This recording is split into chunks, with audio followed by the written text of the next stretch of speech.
नमस्कार दोस्तों। TV mobile देखना किसे पसंद नहीं होता।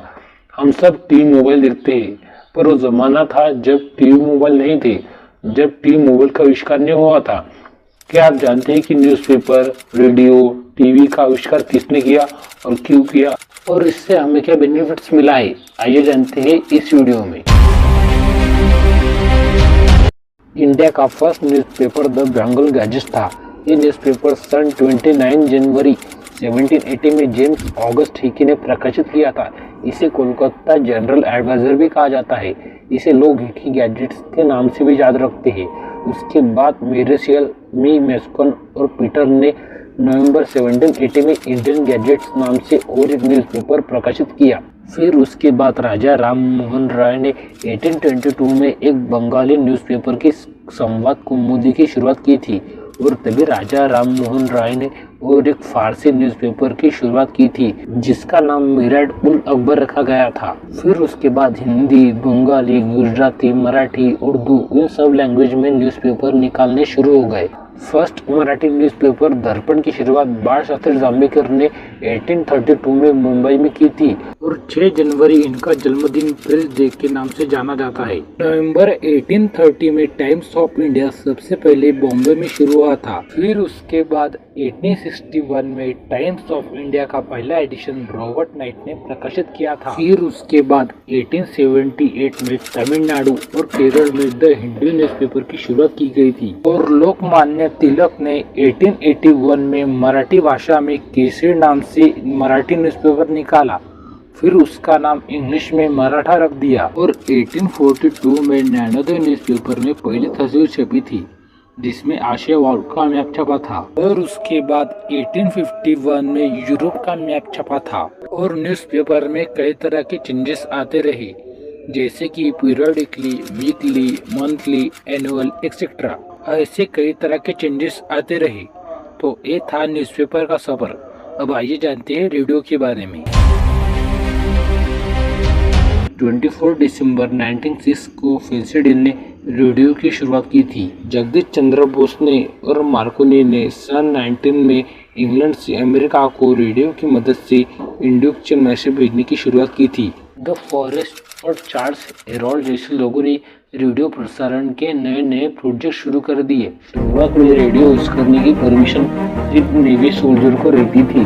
1980 में द फॉरेस्ट ने न्यूयॉर्क के हार्बिच एरिया में दुनिया का पहला रेडियो स्टेशन शुरू किया था, पर कुछ दिन के बाद ये खबर पुलिस को पता चल गई, तो पुलिस ने रेडियो स्टेशन बंद कर दिया क्योंकि रेडियो यूज करने की परमिशन सिर्फ सोल्जर को रहती थी। तो अब हम बात करते हैं अपने इंडिया की। इंडिया में सन 1924 में IBC यानी इंडियन ब्रॉडकास्टिंग कंपनी ने एक प्राइवेट सेंटर शुरू किया।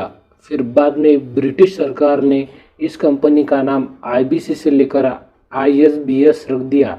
ISBS यानी इंडिया स्टेट ब्रॉडकास्टिंग सर्विस। और 8 जून 1936 में इस कंपनी का नाम AIR यानी ऑल इंडिया रेडियो रख दिया। ऑल इंडिया रेडियो भारत सरकार का इंफॉर्मेशन एंड ब्रॉडकास्टिंग का एक पार्ट बन गया।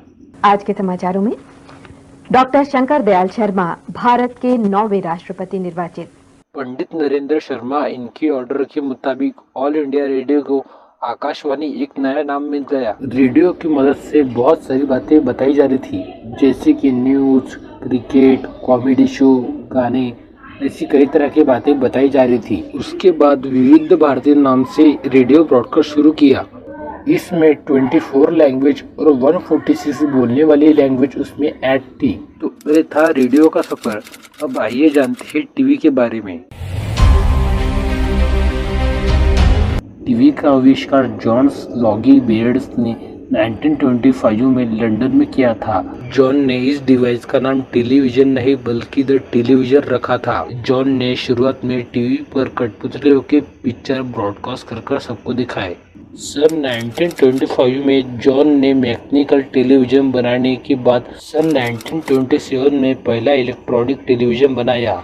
इस आविष्कार को अंजाम फिलो फार्न्सवर्थ ने दिया। फिलो ने इलेक्ट्रॉनिक टीवी बनाने के बाद इसका सार्वजनिक प्रदर्शन 3 सितंबर 1928 में किया था।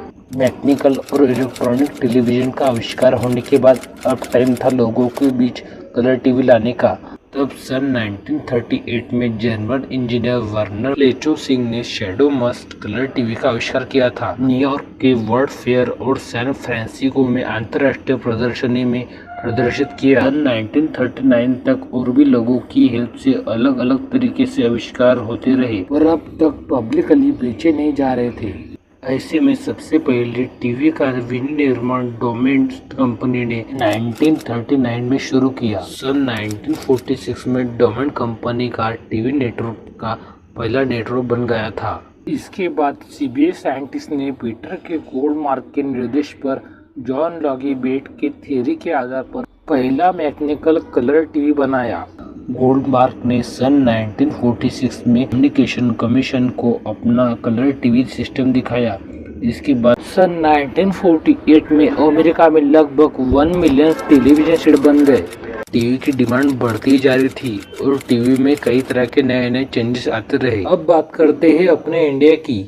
भारत में दूरदर्शन ब्रॉडकास्ट की शुरुआत 15 दिसंबर 1959 में हुई थी।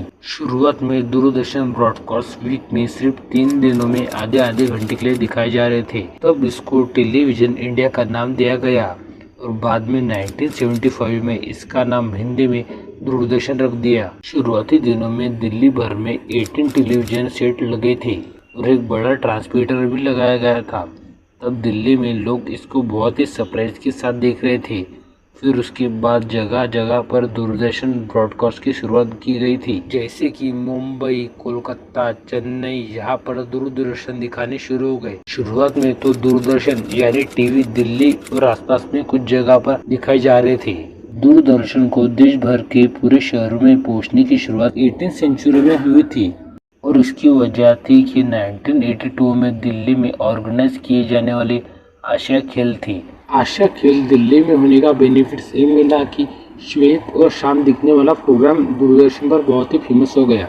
देश में लगभग हर एक दिन ट्रांसमीटर लगाया जाता था। फिर दूरदर्शन पर एक फैमिली शो शुरू हुआ जिसका नाम हम लोग था।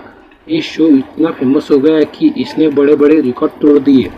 फिर 1984 में देश के गांव-गांव में दूरदर्शन पहुंचने लगे और दूरदर्शन पर और एक नए शो की शुरुआत की गई थी जिसका नाम बुनियाद था।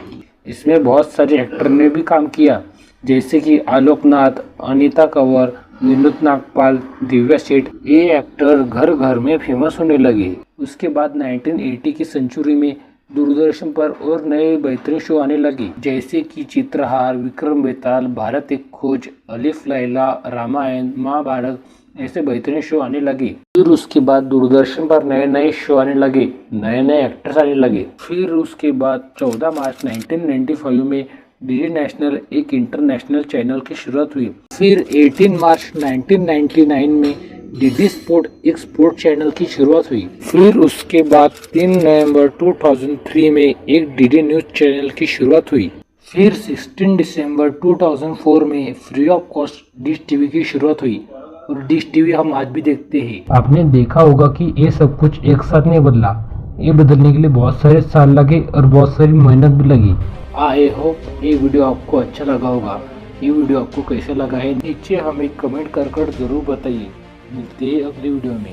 ये वीडियो देखने के लिए thank you and good bye.